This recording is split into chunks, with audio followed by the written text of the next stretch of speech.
اپنے بچوں پر جو ہے وہ ہیڈ آف دی فیملی ہے اور وہ اپنے احکامات کو چاہتا ہے کہ وہ خاندان میں پورے ہوں، تو اس کے لیے اسے اپنی بیوی کی مدد کی ضرورت ہے۔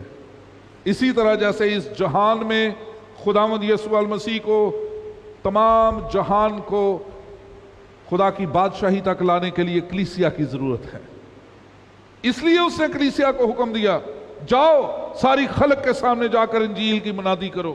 اگر کلیسیا اس دنیا میں انجیل کی منادی نہیں کرے گی تو مسیح کی بادشاہی مکمل نہیں ہوگی۔ اس لیے جیسے مسیح اپنی کلیسیا کے وسیلے سے اپنی مقاصد کو پورے کرتا، اسی طرح سے شوہر اپنی بیوی کے وسیلے سے اپنے خاندان میں اپنے مقاصد کو پورا کرتا، اپنے معاشرے میں اپنے مقاصد کو پورا کرتا ہے۔ اس لیے میرے عزیزو، بائبل کے علاوہ عورت اور مرد کے میاں اور بیوی ہونے کے ناطے سے رشتے کو جتنی وضاحت بائبل دیتی ہے اتنی وضاحت کوئی اور دنیا کا مذہب نہیں دیتا۔ یہاں تک میں آخری جملے کے ساتھ اس بات کو مکمل کروں گا کہ مارٹن لوتھر نے کہا کہ اس رشتے سے علیحدہ ہونا مسیحت سے علیحدہ ہونا ہے۔ آگے چل کر ہم بات کریں گے، یہاں جو ہے وہ یسوع المسیح کی تعلیم یہ ہے کہ اس سبب سے آدمی باپ سے اور ماں سے جدا ہو کر اپنی بیوی کے ساتھ رہے گا اور وہ دونوں ایک جسم ہوں گے، اور مسیح کی تعلیم یہ ہے جنہیں خدا نے جوڑا ہے انہیں آدمی جدا نہ کرنے پائے۔ ہم اگلے ہفتے سے اسی کے ساتھ تعلق رکھتے ہوئے اگلے مضمون پر جائیں گے کہ کیا ذمہ داریاں خدا نے عورت اور مرد کی شوہر اور بیوی ہونے کے ناطے سے مقرر کی ہیں۔ ہم اس پر بات کریں گے، اور پھر اس مضمون کے تحت ہم طلاق کے موضوع کو بھی لے کر آئیں گے، اور طلاق کو بائبلی نقطہ نگاہ سے اور اس ہمارے پاکستانی قانون کے نقطہ نگاہ سے بھی میں بیان کرنا چاہوں گا کہ خدا کی مرضی کیا ہے۔ میرے عزیزو، آج کے کلام کے اختتام، اس عبادت کے اس موضوع کے اختتام پر میں صرف یہ کہنا چاہتا ہوں کہ جو روشنی، جو برکت خدا کا پاک کلام خاندانی زندگی میں ہمیں دیتا ہے وہ برکت کہیں اور نہیں ہے۔ جو خدا کی محبت ہمیں خاندانی زندگی میں خدا ہمیں ظاہر کرنے کے لیے بتاتا ہے وہ محبت کہیں اور نہیں مل سکتی، اس کی کوئی مثال کہیں اور نہیں مل سکتی۔ اس لیے اگر خاندانی طور پر برکت پانا چاہتے ہیں تو میرے عزیزو، مجھے اور آپ کو خدا کے پاس آنا ہوگا۔ میاں اور بیوی کے درمیان اختلافات، نظریاتی ڈیفرنسز، نظریاتی طور پر ایک دوسرے سے علیحدہ نقطہ نظر رکھنا، یہ بری بات نہیں ہے اور یہ غلط بھی نہیں ہے، یہ شادی شدہ زندگی میں صحت مندی کی علامت ہے۔ لیکن ایک دوسرے سے اختلاف کلام سے ہٹ کر جب رشتوں کے ٹوٹنے کی بنیاد بنتا ہے وہ خدا کے کلام کے خلاف ہے۔ ہمیں اپنی بات نہیں کرنی، ہمیں خدا کے کلام مقدس کی بات کرنی ہے، اور کلام مقدس ہمیں یہ کہتا ہے جنہیں خدا نے جوڑا ہے انہیں آدمی جدا نہ کرے۔ اور جب میں اور میرے دوسرے ہم خدمت بھائی، پادری صاحبان، فادر صاحبان اس رشتے کو ایک دوسرے کے ساتھ ہاتھ ملا کر میاں اور بیوی قرار دے دیتے ہیں تو خدا کا وہ فیصلہ مکمل ہو جاتا ہے کہ وہ دونوں ایک تن ہوں گے، دونوں ایک رشتے میں بن گئے ہیں، اور ان کو نہ وہ دونوں اور نہ ان کے خاندان، معاشرے کا کوئی فرد علیحدہ نہیں کر سکتا۔ ان کے علیحدہ کیے جانے کی ایک ہی گنجائش ہے اور وہ میں بعد میں چل کر بتاؤں گا، لیکن اس کے علاوہ کوئی اور نہیں۔ اس لیے اگر میاں اور بیوی کے درمیان اختلافات موجود ہیں تو ایک دفعہ ان کو خدا کے حضور لے کر آ جائیں، ایک دفعہ ان کو بائبل کی روشنی میں دیکھ لیجئے،